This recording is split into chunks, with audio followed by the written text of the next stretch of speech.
All right. What the fuck is happening? Third time's the charm. Third time's the charm. We turned the Wi-Fi off. We're gonna switch it up. All right. All right. So third time's the charm. Hopefully we get it. Okay. So we got David Bowie, Leonetti down. We got that. Yeah. Okay. So just jumping right back into it. You've been an agent for 6 years, and traveling musician. Awesome. Decided that wasn't for you. Now you're a realtor, killing it. When you first started in real estate, what was kind of your go-to as far as attracting new business?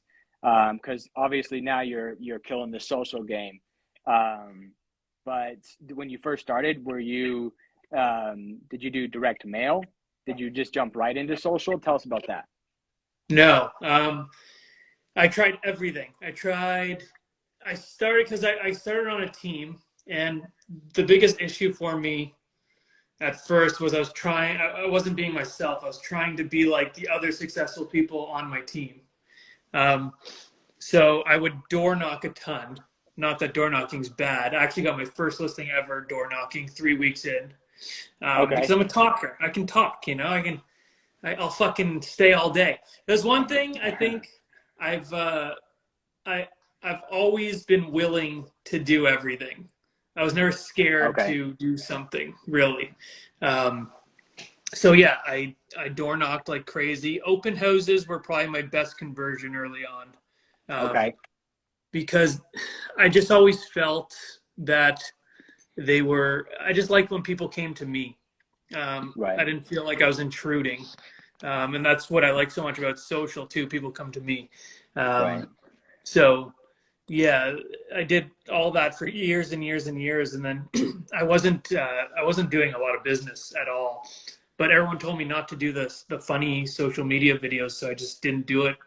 And then I was just getting exhausted, and I wanted to leave the business because I wasn't fulfilled. I was making no money. And then I was like, you know what, fuck it. I'm going to just try and do this funny stuff. I had I was just walking Bowie with my wife one day, and I was like, yeah, I think I just want to say fuck on video. And she's like, I didn't used to swear also before I met her. She made me swear. She turned me into this beast. Oh, it's her fault.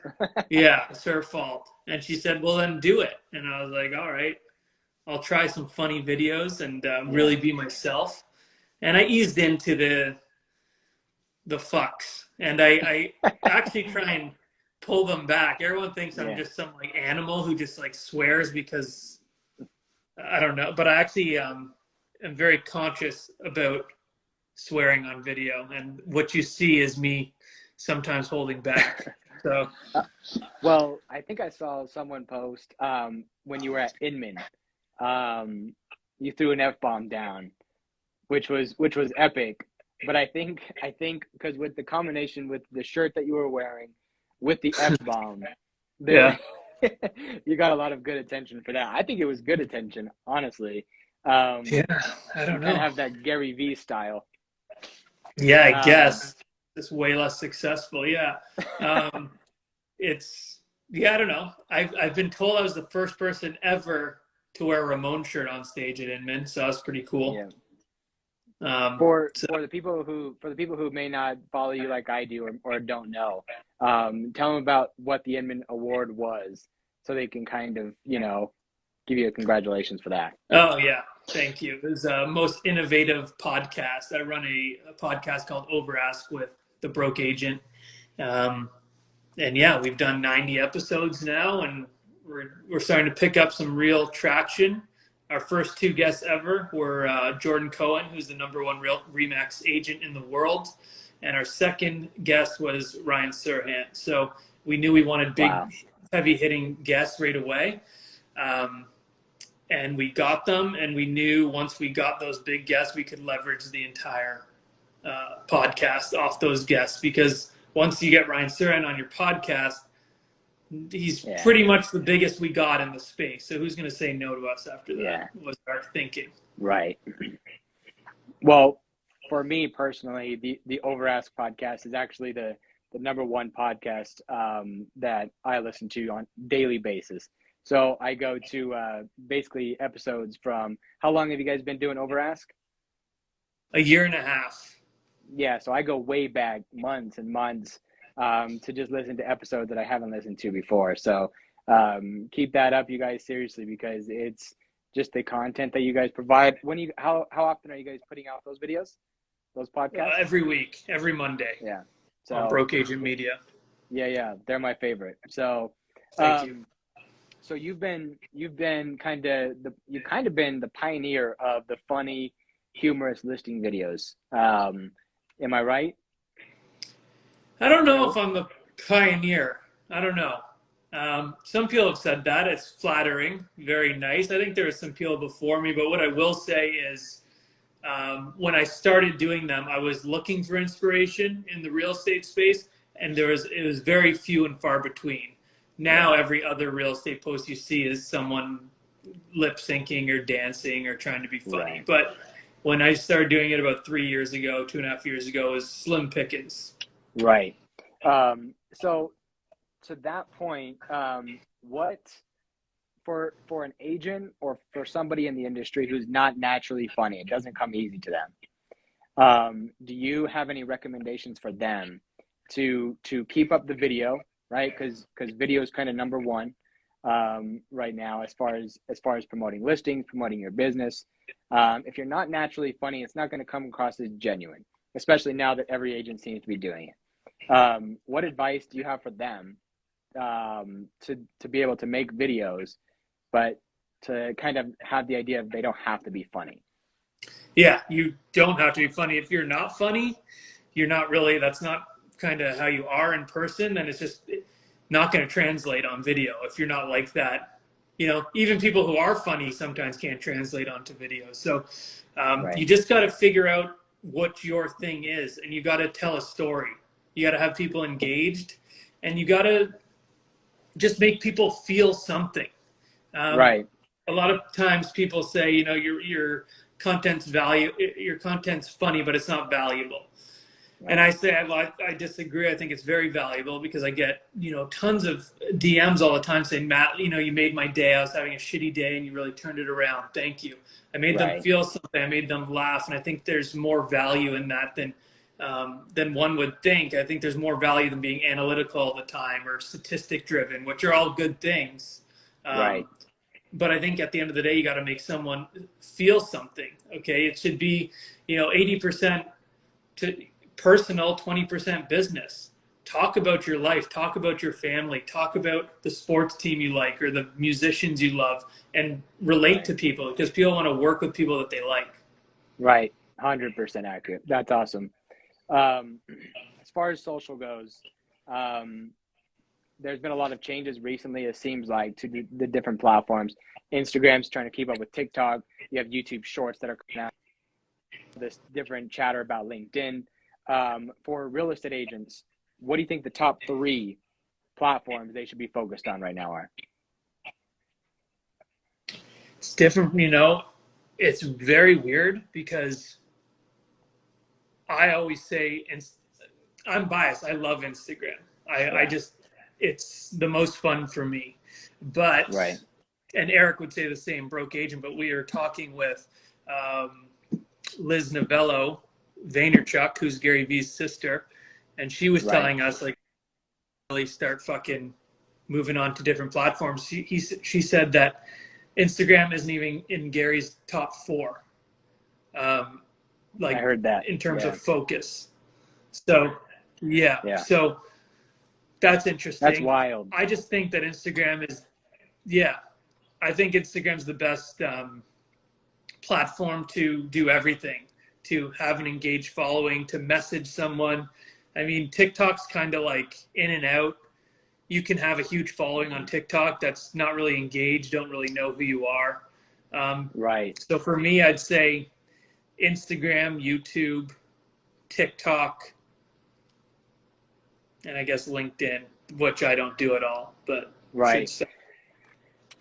I know on Over Ask, there was an interview that you guys had with somebody from LinkedIn, and correct me if I'm wrong in any of this, but the LinkedIn expert was talking about how how many users on LinkedIn at this point, but like a very few post once a week. Yeah. Exactly. Yeah, There's way more like potential for people to see your stuff because it's not as oversaturated as the other platforms. right, It's just it's more kind of stuffy, I guess. It's not as fun. Um, right, so yeah, I love Instagram. I just think Instagram, I think it's here to stay for a little longer.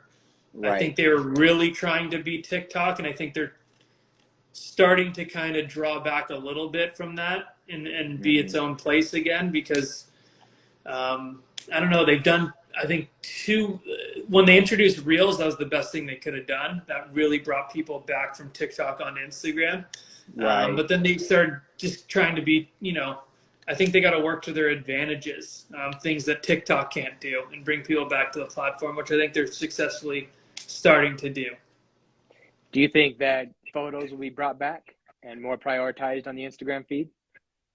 I don't know. They said no. They said it's going to be pretty much video driven. But the Right, opportunity to do photo is still good. I right, don't think they should just take it away. right. Like carousel posts perform very well. That's what I was Carousel just getting posts ready to, yeah, crush right, because they keep coming up in people's feed. So like there'll be the first photo and then you'll close Instagram, go back, and then next thing you know, you'll see the same fucking post, but it's the second photo or the third photo. right. It's sick. Yeah. So I think it's just, trial and error and trying out what works for you. Okay. What are your thoughts on quantity versus quality? Do you think that I know like for your stuff is insane in my opinion, right? Because it's subjective, the quality part.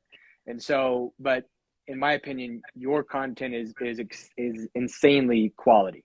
However, I know we have talked a small about just in DMs about how you have even said that your quantity, right, you should be posting more or whatever the case. Do you think that quantity is greater than quality, or what's your thoughts on that? I don't think it's greater, but I think there has to be a happy medium with it. For the longest time, I was trying to post one just fucking banger every week, and I just wanted it to crush. So now I'm okay with Right, getting. I've started to post more, and I still think it's good quality, but I'm being a little more forgiving with what I post. So now maybe I don't get the 400,000 views that I would get on the one time I would do it, but I'll get quite a bit of views, but my engagement has gone up like crazy. So the nice, views kind of trick people because they think that's all they want, but really it's the engagement. So right, me posting 3 times a week or 4 times a week, opposed to 1 time a week, my views don't look as great over the 4 videos as they would if I was right, posting them 1 a week, but the engagement is through the roof. right. I know, like, because in Arizona where I am, I work with a lot of different real estate agents, and specifically, I try to stay focused on social. And some agents like it, some agents hate it. It's all good. But I know the agents that I have been working with have been coming to me and saying like, I was getting 2, 3, 4, 5, 6,000 views, and now I'm getting like 2, 3, 400 views. I don't know if you've noticed that on your account, but I have noticed it on my own and then other people's. And Brock Johnson, um, Uh, Brock, yeah, I know that guy. maybe. I don't know. Yeah, I yeah, don't know. right. I know he came out and was talking about how with all the changes that Instagram is making, everybody's accounts and engagement seems to be down a little bit, or at least their views. So I don't know if that's not, but that's just kind of what he was saying. So, anyways, back to the engagement part. So, how long did it take Matt Leonetti to grow his account? Because you're at what, almost 50,000 followers? Yeah, just over 50 now. Okay, 2.5 years ago, I had 800 followers when I started doing this. Um, so it's taken a while. Some people think it's just like an overnight thing, but it takes a while to grow, and there's a lot of trial and error involved, and there's still a lot of trial and error. Because what people don't understand is I get people messaging me weekly saying like, how do you go viral? And Right. it's like, A, that's shouldn't be the goal. B, I don't go viral. Like 400,000 views on a video to me isn't viral. Okay. 14 million is viral, you know? So I think Yeah. I'm consistent.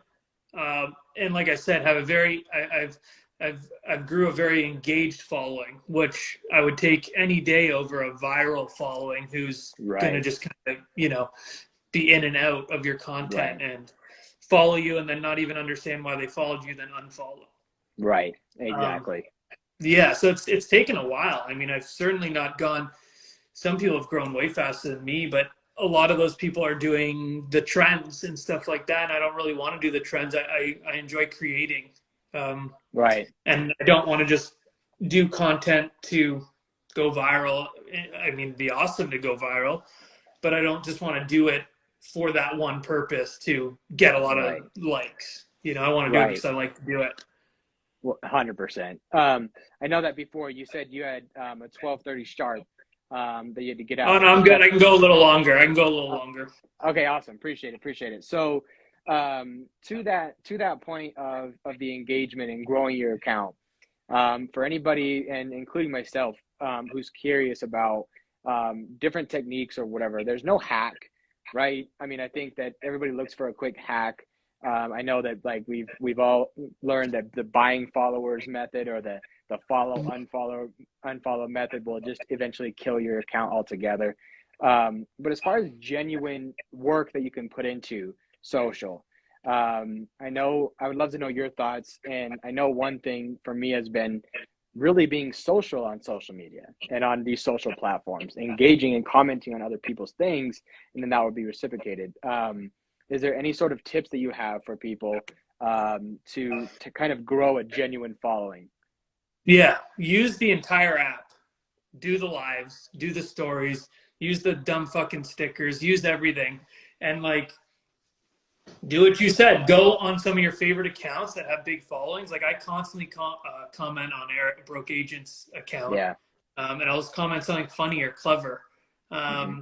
and that gets you followers. And then they want to see what's up with what's up with you.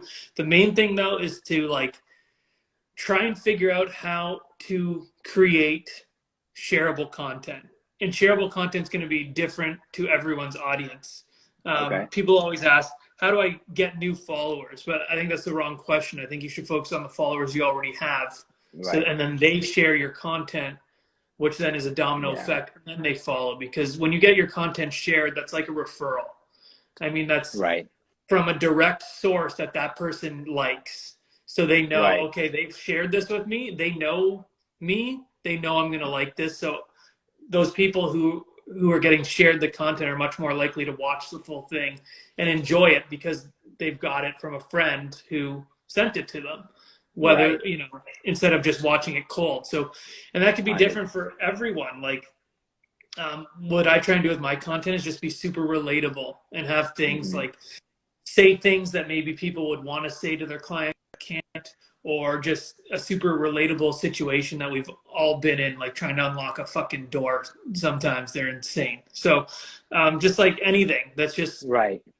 relatable, fun, and shareable. I think that's been a lot of my growth. Some of my videos get 15, 20,000 shares, which is Wow. that's where a lot of the growth happens.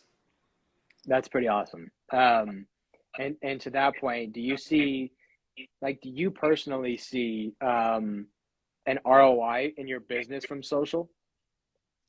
Yeah, I certainly do, from kind of two different angles because what I say, especially when I'm doing these talks and shit now, like it's a little different for me because I'm growing my real estate business, but I'm also growing the social side of my business.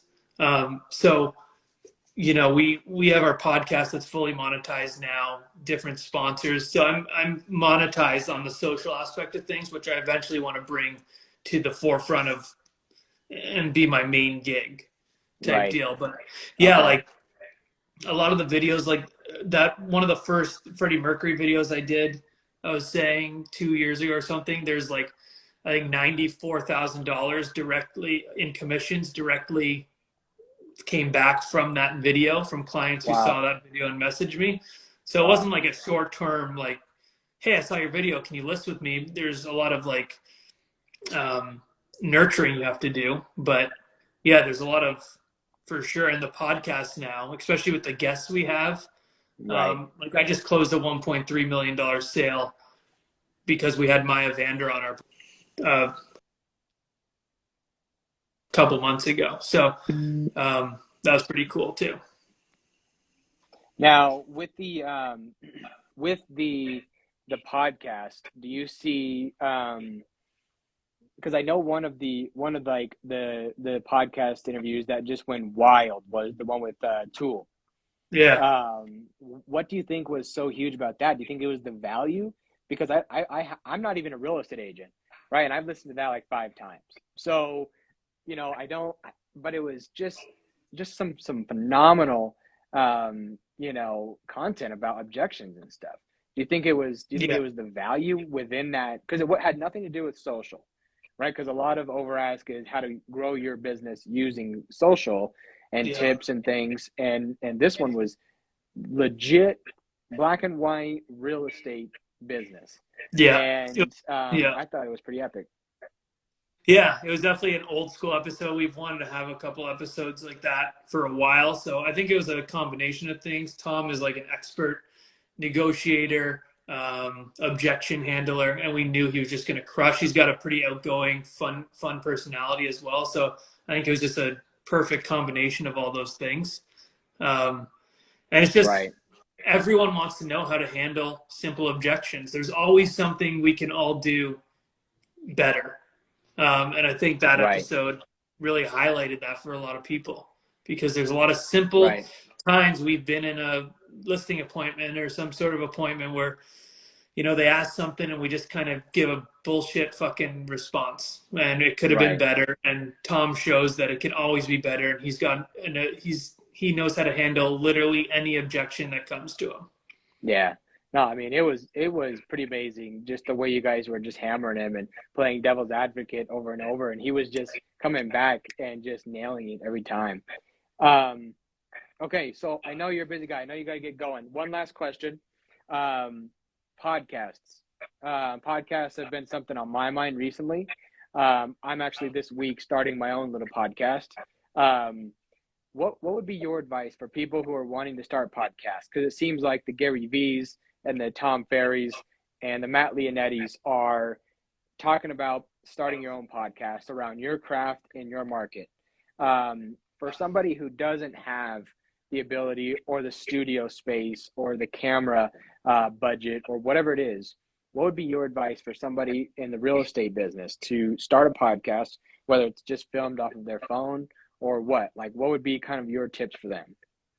Yeah, we had nothing. We decided we were going to do a podcast November 2020, I think. And the first episode was out January 15th or something. Like we bought a mic off Amazon each, and we just started.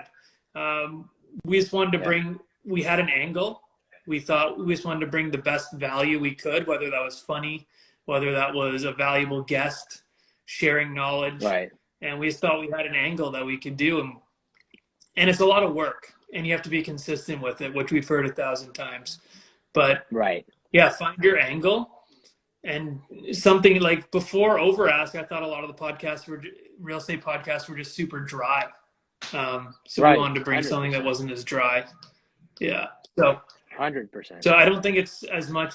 You can always upgrade the technology and the quality of it, but the actual content has to be there, or no one's going to listen. And a lot of the times, people like all our listeners are on Apple and Spotify, anyways. Most don't even watch the YouTube, so it doesn't really matter about video. Just get a pretty good mic, and you're off. Yeah, that's how I watch. That's how I listen, is Spotify every time. And then if I have the chance, I think I've probably watched one Overask YouTube video. Yeah. And then I mean I'm pretty dang consistent every week listening to the interviews and stuff that you guys have, and it's all been Spotify. So it's pretty awesome. So, but all right, Matt. Seriously, thank you so much for doing this with me. And my final question to you will be: when I get my podcast up and running, will you be a guest? Yes, I'll be guest number 1 if you want. 100%. Just let me know. I'll hold you to that. Awesome, man. Sweet. Cool.